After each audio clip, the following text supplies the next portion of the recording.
All right, well, I'm Susie Taylor. I'm with the Science Math Resource Center in the College of Education, Health, and Human Development. I want to say thanks to my colleagues who also help with this project, Fengzhen Lau, Monty Meyerink, and Asan Salam, and then especially to the leadership of our college, Senior Assistant Dean Kate Kaminsky and Dean Allison Harmon. They provided funding and more importantly, encouragement and moral support for us to undertake this project. So what we did is create a report on diversity, equity, and inclusion in MSU Youth STEM Outreach. I'm going to share just a couple snippets from that report and then more importantly tell you how you can get a hold of it and maybe some next steps if you would like to learn more or participate. But first I want to share kind of the roots of this project. So our office hosts the Science Olympiad. It's one of the largest STEM events for kids in the state of Montana. We have over 1,000 kids who come to campus to compete in STEM events. And in fall 2019, when we were doing a training with our judges for the event, one of the judges was a grad student from the Crow Reservation, and she asked how many of our Science Olympiad teams are Native American. And so when I went back and looked at the numbers, the answer was not very many. In some years we had 1, in some years we had 0. And when you think that the population of Montana is 7% Native American, among school-age children, it's 14%. So when we have over 100 teams, we should be seeing 14 teams statistically from Native American communities, and we were just not seeing that. So we wanted to kind of dig in and see, are we doing something accidentally or God forbid deliberately that is excluding all kids in our state from participating in this STEM program? So what we did is undertook a study. Basically, we wanted to kind of reflect on or audit our own programs and just see how we're doing in terms of diversity, equity, and inclusion. We wanted to find out who else at MSU is involved in this kind of work. We wanted to make a list of exemplary practices that we could use, and then we want to share the tools with others. All of this aligns with our college strategic plan. And again, I appreciate our college leadership for taking a broad view of who's a student. We're looking at students who aren't at MSU yet. We hope to see them in the future. And so we want to broaden access to STEM opportunities. We want to increase engagement. We want to tie these events to their academic achievement. And then we want to celebrate the accomplishments of youth from populations that have been historically excluded from STEM. So just a couple of limitations on our study. We had a pretty tight time frame, so we looked only at youth outreach. You could certainly do this kind of study on all MSU outreach. We looked only at MSU programs, and again, you could look at community programs as well. And since we're a STEM outreach center, we looked only at STEM. And for that reason, we used the National Science Foundation data on who is underrepresented in STEM. That is women and girls, people with diverse abilities, and then folks from these specific minority groups: Black, African American, Hispanic, Latinx, Native American, and Alaska Native. And by underrepresented, we mean that the numbers in STEM workforce and education are not reflective of the population overall. So did we miss anything in this report? I'm positive we did. Did we screw anything up? I hope we didn't, but we're always learning. And with that in mind, please help us. If you see something in our report that could be better or expanded, we'd love to talk to you about it. This was our first report, and I suspect there will be others.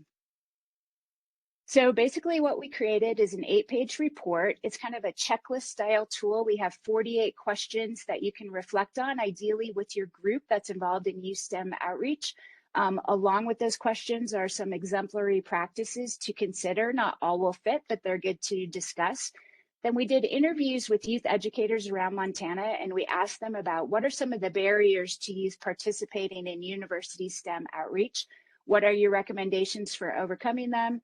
And then we have a section on references and resources. This is what it looks like inside. I know you won't be able to see all of this, but I hope that you'll be able to get a copy of the report, and I'll tell you how to do that. Basically, we have some checklist questions on the left. We have some exemplary practices on the right. and there's space for you to write notes as you work through this with your group. This is kind of a close-up of the media section, so we're asking some questions about your web pages, your promotional materials, your physical spaces, and really these are an opportunity for you to talk with your team about how are we doing in each of these areas. I wanted to point out just a couple of the sample checklist questions. There's almost 50 of them, kind of starting with some pretty easy ones. So one question is your gender field binary. When someone signs up for a program, does it say, is this a boy or a girl? Ours did, so we changed it, and that is important to give people other options. We need to ask, what accommodations do you need to participate fully? When you get into marketing, you need to make sure that all your materials are accessible, especially for people who use a screen reader or other tools. You want to look at whether your imagery depicts students of all identities. If you're recruiting all kinds of kids, you want to show all kinds of kids in your imagery so they can see themselves. On the right, it starts to get a little bit harder. This is in who's involved and what your program looks like. Are the speakers and presenters reflective of the students you want to recruit to this program? Has the content been reviewed for bias? And do you intentionally involve diverse learners in program design? As you can see, these are not always questions with an easy yes/no answer, but hopefully they're good reflective questions for the team. Again, I won't go into all of these just due to the time, but we did ask the youth educators, what are some of the barriers to participation for kids in your community? And they shared a lot with us. It's important for us to understand that we can't just put more photos of women scientists on our brochure and think that we've solved everything. Some of our kids out there are wrestling with very deep-seated and systemic barriers, and it's very important for us to be aware of what they might have to overcome to participate in some of our programs. So then lastly, I'm going to conclude here with some of our recommendations. Again, these came directly from youth educators. There's two in particular that I find pretty cool. They're kind of at the end there. One is recruiting in pairs, teams, or groups. I really thought about this because often for STEM programs, a student applies for the program and sometimes, you know, they're just picking one from the community. And if you're not in a community where you're surrounded by scientists and engineers, if you've never been to a program at a university, this can be extremely intimidating, and it might be enough of a barrier to keep you from applying for that program. Whereas if we recruit in pairs, teams, groups, there's some camaraderie of being with other kids from your community. I think Jamie Cornish is on this call, and she does an excellent job of that. She has a summer camp where she's really doing this kind of recruiting kids in clusters, which is super awesome. And then the second to the last one, take away the fear of the unknown. They suggested this to us as well. Again, if you've not been to a university program, it can be really scary. And if we make a video that shows kids, here's what it's like, here's what you'll be doing, here's where you'll stay, these are the kind of the activities you'll do, or even better, if there's someone from their community who's been through the program or who is a student at MSU who can actually go and talk about the program, that again helps take away some of that fear of the unknown. My last slide here is just how you can get a copy of the report. We do have printed copies. They're in my office in Reed 408. You're welcome to stop by, or I can put one in campus mail for you. And then it's also online on our website.